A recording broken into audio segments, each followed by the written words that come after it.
천국의 족보 세미나 다니엘과 요한계시록입니다. 마태복음 24장과 25장을 통해서 예수님께서 우리에게 직접 주신 천국의 정표, 오늘은 5번째 영상입니다. 저희 영상을 처음 들어오신 분들은 채널 재생 목록에 들어가시면 다니엘과 요한계시록과 관련해서 마지막 때 관련한 마지막 때 강의들이 주제별로 많이 올려져 있습니다. 지금 나누고 있는 말씀도 앞서 올린 영상들을 함께 연결해서 보신다면 마태복음 24장을 또 이해하시는데 도움이 되실 것입니다. 오늘은 마지막 부분에 말씀하고 계시는 이 세대가 가기 전에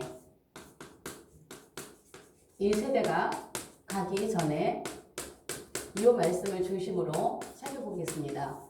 마태복음 24장은 초반에는 마지막 때 일반 징조와 관련해서 쭉 말씀하시고 그리고 25절부터 다니엘이 말한 바 하시면서 후 3년 반에 관해서 말씀하십니다. 마지막에 예수님의 지상 재림과 독수리들이 있는 곳, 죽음이 있는 곳에 독수리들이 모일 것이니라 하시면서 아마겟돈 전쟁을 말씀하시고 계십니다. 그리고 마지막 때 주신 말씀이 그 끝에 주신 말씀이 오늘 나누려고 하는 무화과나무 비유입니다. 자, 무화과나무.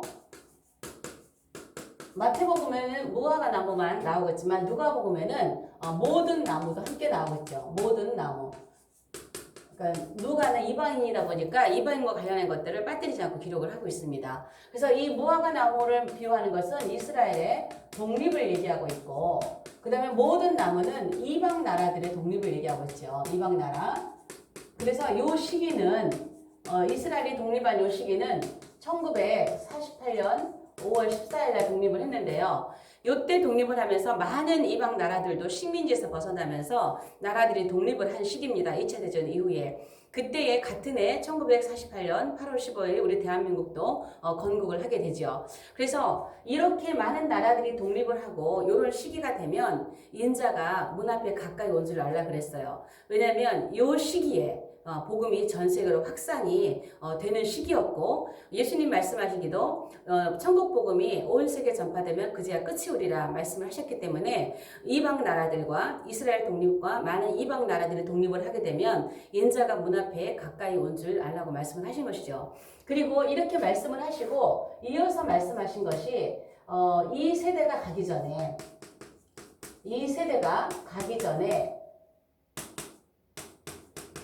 이 모든 일이 다 이루어지리라 말씀하셨어요. 주님께서 말씀하신 시점은 마지막 7년과 관련해서 예수님 예루살렘 멸망이면 이번 7년입니다. 7년을 길게 잡았습니다. 마지막 때 24장에 여기서부터 일어나는 징조들을 말씀하셨고 15절부터는 여기서부터 일어나는 특별 징조, 적그리스도가 통치하는 후 3년 반에 대해서 말씀을 하시고 29절부터 예수님 지상 재림을 말씀하시는 거죠. 지상 재림. 여기까지 말씀하시고 이 세대가 가기 전에 이 모든 일들이 다 이루어지리라 그러셨어요. 그러면 이 세대라 함은 이 세대가 자, 이 말씀 여기는 어디 뭘까요? 이스라엘 독립으로부터 예수님의 7년 지상 재림까지입니다. 이 모든 일이 이 세대가 지나가기 전에 이 모든 일이 이 세대가 지나가기 전에 다 이루어지는데 독립으로부터 지상 재림까지 그러면서 말씀하시기를 이어서 여기서 지금 이 세대를 한 세대로 사람들이 일반적으로 보죠. 한 세대라면 1948년에 태어난 세대예요. 이때 태어난 세대. 요때 태어난 세대가 다 지나면 이거를 이 세대, 그러니까 한 세대를, 그래서 이 세대를 어떤 분은 40년으로 받고 어떤 분은 70년, 어떤 분은 100년, 어떤 분은 120년까지 한 세대를 봤어요. 이 세대가 지나가기 전에 이스라엘 독립으로부터 7년, 그리고 그때 독립한 1948년도에 태어난 세대로부터 이 한 세대를 40년, 70년, 100년, 120년 이렇게 본 사람들이 있다라는 것이죠. 그리고 이렇게 말씀을 하시면서 여기서 못을 박은 게 있어요. 이 모든 일이 다 이루어지리라 말씀하시고 내가 말한 이 모든 말은, 내가 지상 재림까지 한 모든 말은 천지는 없어질지라도 내 말은 결코 없어지지 않는다라고 못을 박아놨어요. 이 말씀 우리는 잘 기억을 해야 됩니다. 그러면 여기에서 요걸 살펴보려고 해요. 한 세대 40년. 자, 요거 지나갔습니다. 70년도 지나갔습니다. 그럼 나머지 예수님의 지상 재림까지가 한 세대를 100년으로 볼 수 있고 120년으로도 볼 수 있다라고 하는 것이죠. 자, 여기서 저는 100년도 지지도 하지만 또 120년을 좀 살펴보려고 해요. 그래서 창세기 6장 3절에 보면 120년이라는 말이 나오죠. 120년. 자, 120년의 의미가 나오죠. 그들의 날은 120년이 되리라. 여기에 대한 해석이 좀 여러 가지가 있어요. 첫 번째 해석은 노아의 방주 건축 기간이, 자, 노아 방주 건축 기간이 120년이다라고 하는 주장이 있고요. 두 번째 주장은 인간의 홍수 이후에 수명이 단축되었다라고 하는 120년으로 단축되었다라고 하는 이런 또 주장이 있습니다. 세 번째 주장은 뭐냐면 노아가 회개를 선포하고 그러니까 심판을 선포했죠. 이제 홍수가로 인해서 세상을 심판하신다라고 해서 이제 배를 지면서 이제 회개를 선포하는 거죠. 그래서 그 당시의 사람들이 그 노아의 회개 선포를 듣고 주님 앞에 회개하고 돌아오는 그 회개 기간, 그리고 예수님 하나님의 심판의 유예 기간, 사람들이 회개하고 돌아오는 기간, 심판의 유예 기간, 120년은 심판의 유예 기간이다. 뭐를 위해서? 사람들이 회개하고 돌아오게 하기 위해서 그 기간이다라고 120년의 의미를 푸시는 그런 설이 있습니다. 그래서 저는 뭐 이것도 맞을 수 있겠죠. 이것도 맞을 수 있겠지만 제가 가장 지지하는 것은 세 번째입니다. 그 당시에 노아 시대에 그때 많은 사람들이 하나님 앞에 회개하고 돌아오는 회개의 시간 그리고 심판의 유예 기간을 120년으로 정했다라고 저는 그렇게 그 말을 더 좀 따릅니다. 그렇다면 저는 이거를 보면서 이 한 세대를 120년으로 볼 수도 있다라는 거죠. 마지막까지도 우리가 가능성이 있다라는 것이죠. 그거는 구약 시대에 심판을 앞두시고 홍수 심판을 앞두시고 구약 시대의 마지막 끝에 사람들을 회개 기간에 120년을 주셨다면 신약 끝에 불심판을 앞두고 전 세계 모든 사람들이 회개하고 돌아오는 기간을 신약 끝에도 120년을 준다는 것도 그렇게 다른 말은 아닐 거라고 생각을 하는 것이죠. 그래서 구약 끝에도 물심판을 앞두고 120년의 유예기간, 신약 끝에도 불심판을 앞두고 120년의 회개 기간을 주신다는 것도 저는 설득력 있는 설이다라고 저는 보는 것이죠. 그렇다면 1948년이라면 1948년 이스라엘 독립으로부터 한 세대가 100년이라면 2048년입니다. 만약에 이스라엘 독립으로부터 한 세대가 120년이라면 2068년이죠. 그러면 48년이라 하면은 한 28년에서 30년 정도 남았습니다. 아마 30년을 넘지는 않을 것입니다. 68년이라면 한 50년 정도, 48년에서 한 50년 정도 기간이 남았다고 볼 수 있는 것이죠. 그러면 제가 이 이야기를 왜 하느냐? 지금 우리가 마지막 때 오한폐렴과 세계적인 이런 팬데믹을 겪으면서 많은 마지막 때 강의를 하시는 분들이 이제 끝이다, 마지막이다, 휴거가 가까웠다, 곧 마지막 7년 간다. 전 세계가 뭐 지금은 이제 뭐 오늘이 지금 트럼프 오늘 대선입니다. 아직 결과는 안 나왔지만 제가 오늘 영상을 찍고 있는데요. 11월 3일 날 저녁에 결과가 어떻게 나올지 모르겠지만요. 그 전까지만 해도 전 세계가 전에는 중국이 전 세계를 지배해서 공산주의 주도의 세계 정부가 세워질 것이다라고 주장하시는 분들이 계셨습니다. 그러나 저는 그렇게 생각하지 않습니다. 제 생각이 아니라 제가 다니엘을 풀고 있는 그 해석대로라면 마지막 때 세계 정부는 유럽 판도입니다. 유럽 판도. 미국 중심의 세계 정부가 세워지는 것입니다. 중국 공산주의 중심이 아니라 세계 정부가 세워질 때는 미국 중심의 유럽 판도, 미국도 유럽 판도입니다. 영국에서 나왔으니까 결론적으로 보면은 유럽 판도, 미국 중심으로 세계 정부가 세워지려면 자유민주주의로 시작을 할 것입니다. 그래서 성경에서는 평안하다, 안전하다 할 때에 멸망했다가 혼연이 온다 그랬습니다. 그래서 성경의 로드맵이라면 트럼프가 당선되는 것이든 성경에 물론 다를 수도 있습니다. 제가 얘기하는 것이 틀릴 수도 있겠지만 트럼프가 당선되고 전 세계가 민주주의가 또 이렇게 진행이 되면서 조금 평안하다, 안전하다 하는 그런 시기가 올 것입니다. 지금 뭐 전염병으로 전 세계를 지금 마지막 7년으로 간다. 빌 게이츠를 통해서 하이드로겐을 통해서 우리에게 짐승표를 강제로 넣게 하고 그러면 막 후삼년이 온다. 막 강제 시대가 온다. 막 이런 이야기들이 많이 나오고 있는 이 시대에 이 시점에서 저는 성경의 중심에서 우리가 흔들리지 않아야 된다고 생각합니다. 그래서 다니엘의 예언이나 요한계시록의 시간표를 따른다면 아직 7년은 오늘 내일 몇 년 후에 오늘 내일 후에 뭐 1, 2년 후에 오는 그런 시기는 아니라고 봅니다. 그러나 많은 영상들 마지막 때 영상들 중에서 끝이라고 자꾸 휴거를 굉장히 긴급하게 마지막 7년을 뭐 어떤 일이 올해 초부터 이렇게 주장하신 분들이 계세요. 어떤 일이 23년, 어떤 일이 26년 이렇게 가깝게 하는데 아직은 시간은 주님이 오실 건 굉장히 가까웠죠. 그래서 이렇게 저는 이제 트럼프도 늘 얘기하지만 우리가 세상의 정보를 100% 의지하는 건 아니죠. 성경이 로드맵이라는 얘기입니다. 트럼프나 쿠시너나 이분들도 전부 다 로스차일드 가면이고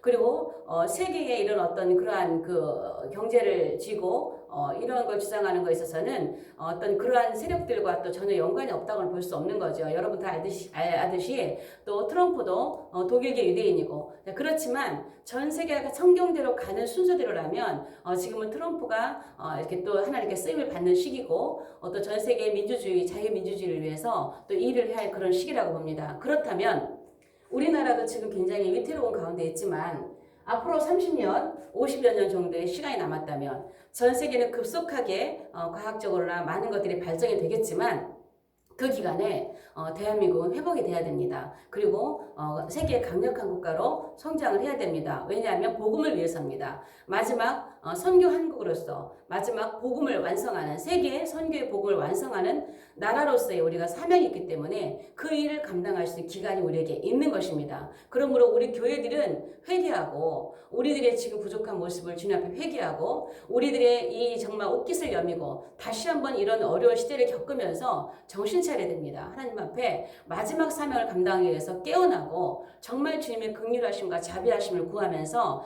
마지막 때 사명을 감당하기 위하여 깨어있는 한국교회가 되어야 될 것입니다. 그래서 저는 100년도 가깝지만 120년까지 최대한 보는 것도 무리가 되지 않겠다라는 생각을 하는 것입니다.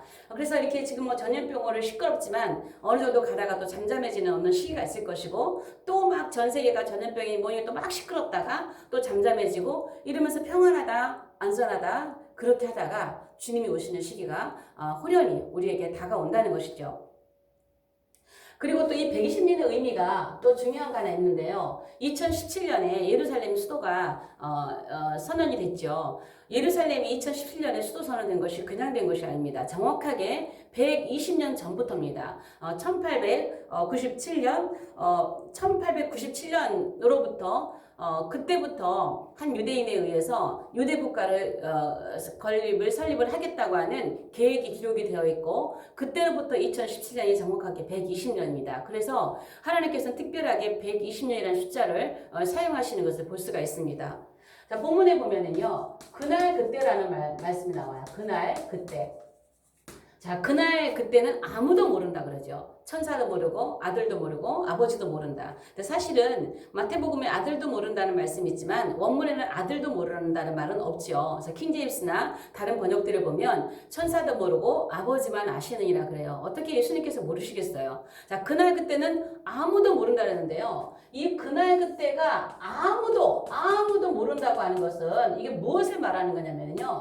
휴거를 말하는 거예요. 예수님의 지상 재림을 말씀하시는 건 아니에요. 왜냐하면 이 뒤에 보면은요, 휴거에 대해서 강조를 하고 있어요. 우리가 7년 안에 들어가면 정확하게 알 수 있는 게 두 개가 있어요. 7년 안에 들어가면 지금은 모릅니다. 지금은 모르지만 7년 안에 들어가면 저는 휴거를 3번 주장하고 있습니다.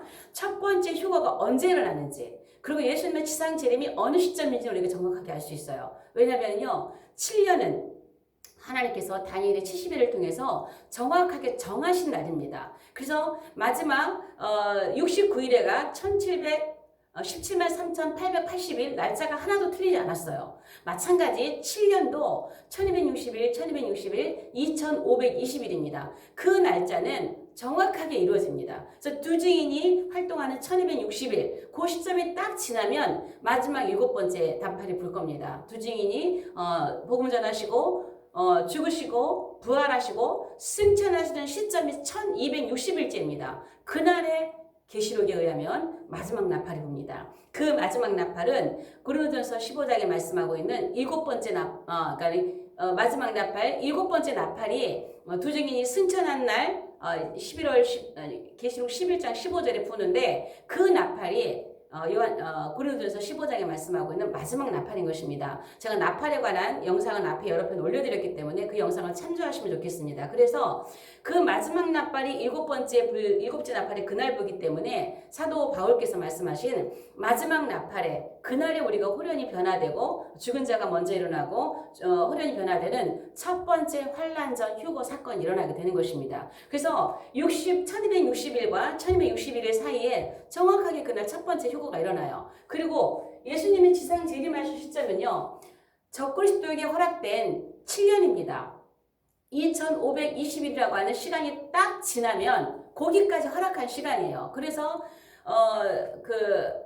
다니엘 9장 27절에는 정한 종말까지예요. 정한 종말까지. 그리고 진노가 황폐케 하는 자에게 쏟아지리라 그랬어요. 그래서 적그리스도에게 허락된 2520일이라고 하는 7년이 딱 지나면 그때 주님께서 지상 재림하시는 거예요. 그렇다면 여기에서 그날 그때 아무도 모른다고 한 것은 휴거입니다. 그러면 이건 어떤 휴거냐면 첫 번째 휴거가 아니라 두 번째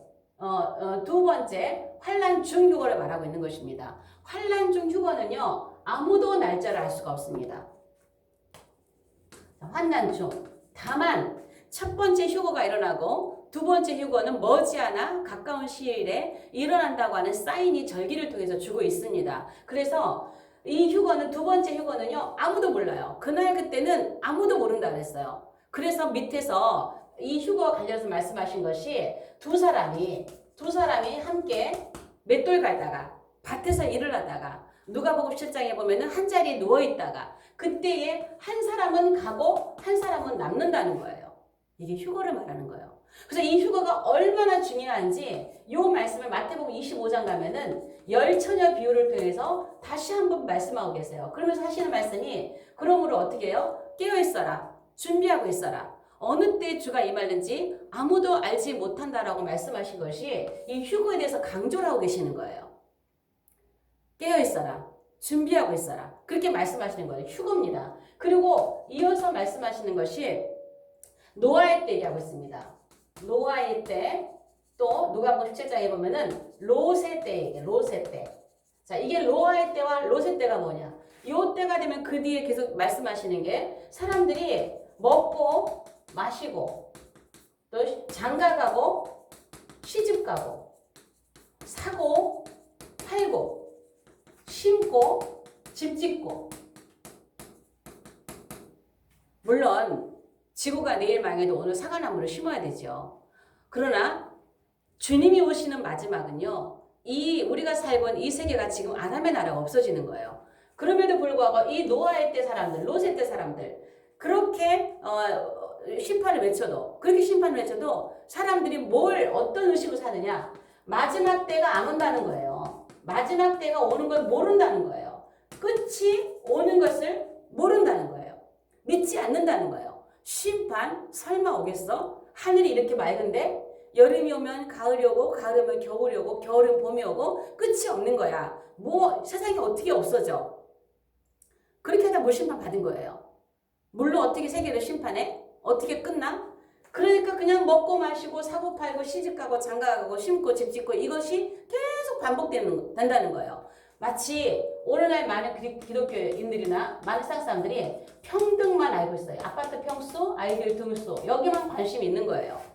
내가 하나님 나라를 위해서 정말 영원한 세계를 위해서 내 삶의 관심을 어디다가 두고 살아야 될지 이것보다는 아파트 평수 얼마나 넓은 데로 갈 것인가, 우리 아이들을 얼마나 좋은 학교에 보낼 것인가, 이런 데만 믿지 않는 사람뿐 아니라 믿는 사람들까지도 이런 데만 관심을 갖고 산다는 것이죠.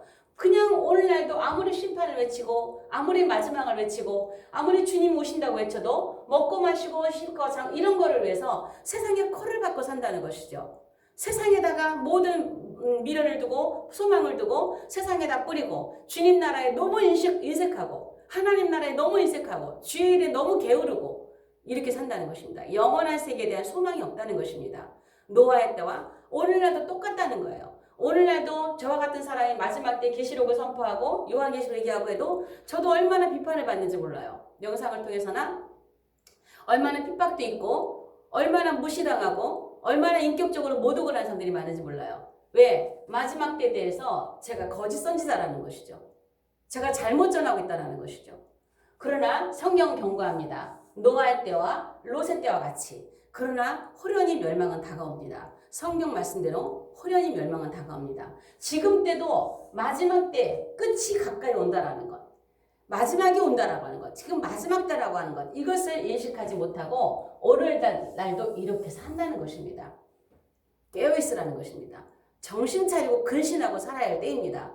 정말 그렇지 않을 것 같지만 과학이 발전되고 인간의 수명이 늘어나고 영원히 이 땅에서 그렇게 살 것 같지만 성경은 경고합니다. 마지막에 가까우고 주님께서 이 땅에 심판하시고 오실 것입니다. 그리고 주님이 오시면서 그때 그냥 오시는 것이 아니라 그분의 나라를 가지고 오실 것입니다. 이 땅에 천년 왕국 그리고 메시아 왕국 천년 왕국이 펼쳐지며 주님과 함께 우리는 그분의 통치에 참여하는 그런 복된 날을 거쳐서 천년을 거쳐서 우리는 영원한 안식에 들어가게 될 것입니다. 그리고 주님께서 이제 휴거를 얘기하셨고 마지막에 이제 권면하시면서 깨어라. 자, 준비하고 있으라. 자, 휴거 강조했죠? 그러면서 하시는 말씀 이런 말씀을 하시죠. 지혜 있고 충성된 종이 되어 때에 맞는 양식을 먹이라 그래요. 이거 주님의 마지막 때 또 명령입니다. 지혜 있고 충성된 종이 되어서 때에 맞는 양식을 먹이라는 거예요. 마지막 때를 알리라는 것이죠. 마지막 때를 준비하게 하라는 것이죠. 후 3년을 지나면서도 구원받는 사람도 있습니다. 마지막 때까지도 하나님께서는 최후의 한 명까지 한 사람을 구원하시고자 하시는 것이 아버지의 마음이죠. 그래서 심판의 유예기간을 우리에게 주시는 것이죠. 그러면 이것이 이렇게 말씀하시고 충성된 종은 충성된 종과 불충한 종을 얘기해요. 불충한 종은 하나님께 벌을 내리신다 그랬어요. 충성된 종에는 일을 더 맡기신대요. 일을 더 맡기신대요. 그럼 어디 가서 일을 하는 건가요? 더 맡겨진 일을 가지고 여기서 일하는 거예요. 그분의 나라 메시아 한국 가서 더 많은 일을 하게 될 겁니다. 그러면 이 말씀이 또 이게 너무 중요하고 여기 예수님이 오시면 하나님 나라가 오는 거예요. 메시아 한국이 오는 거예요. 천년 한국이 오는 거예요. 이거 준비하고 이렇게 하고 이렇게 하라는 것은 그 나라가 오는 걸 준비시키라는 거거든요. 그래서 이것도 중요하기 때문에 아까 여기 휴거 그날 그때 이거를 말씀할 때 열처녀를 말씀했다면 이건 25장으로 가면 달란트 비유를 통해서 또 한 번 강조를 하십니다.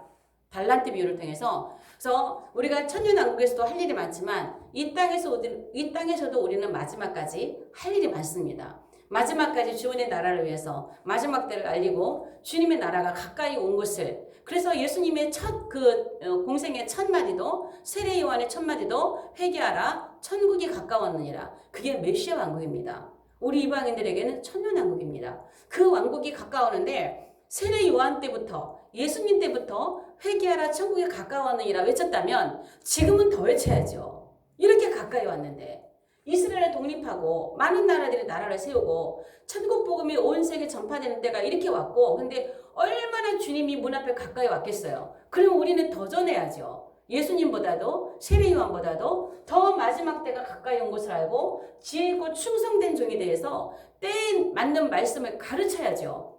그런데 왜 요한계시록 그렇게 금기하십니까? 왜 요한계시록만 얘기하면 그렇게 알러지를 일으키십니까? 왜 요한계시록 건들면 안 된다고 하십니까? 왜 요한계시록만 터치하면 이단이라고 하십니까? 목사님들 마지막 때 우리에게 주신 그리스도 예수님의 경고의 말씀을 기억하고 모르면 배우십시오. 계시록을 잘 모르면 배우십시오. 물론 계시록을 배우는 게 조심스럽긴 하죠. 워낙 이상한 것들이 많지만 그러나 주님께 기도하고 저희 세미나에 오신 분들이 공통적인 게 뭐냐면요. 기도했대요. 주님 이 세미나를 가야 됩니까? 안 가야 됩니까? 그러면 다 응답받고 오셨다는 분들이 많이 계세요. 기도하시는 분들이. 그 세미나 가서 거기서 배워라. 이렇게 해서 오신 분들이 꽤 많습니다. 그럼 여러분들이 어떤 세미나를 믿을 수 없다면 기도해 보십시오. 그래서 그분이 아마 그 세미나가 성령께서 인도하신 세미나면 여러분들에게 평강을 주실 거예요. 그렇게 해서 정말 예수님께서 말씀하신 회개하라 천국이 가까웠느니라. 사도 세례 요한께서 선포하신 회개하라 천국이 가까웠느니라. 그때 선포를 하면 지금은 더 선포를 해야 되는 거예요. 그러면 지금은 더 많은 주의 종들이 깨어나서 지혜롭고 충성된 종이 되어서 충성된 종이 되어서 때에 맞는 양식을 먹으며 많은 사람들을 깨워서 주님 오실 때가 가까이 온 것을 우리는 경고하고 또 심판을 경고하고 또 경고해서 마지막 때를 준비하는, 그리고 영원한 나라의 충성된 증인들, 그 나라의 주인공이 될 수 있도록 그렇게 인도해야 될 것이 오늘의 우리의 사명이라고 믿습니다. 오늘 영상은 여기까지 하겠습니다. 영상이 좋으시면 좋아요, 구독, 공유, 채널 소개, 댓글로 응원해 주시면 감사하겠습니다. 다음 영상에서 뵙겠습니다.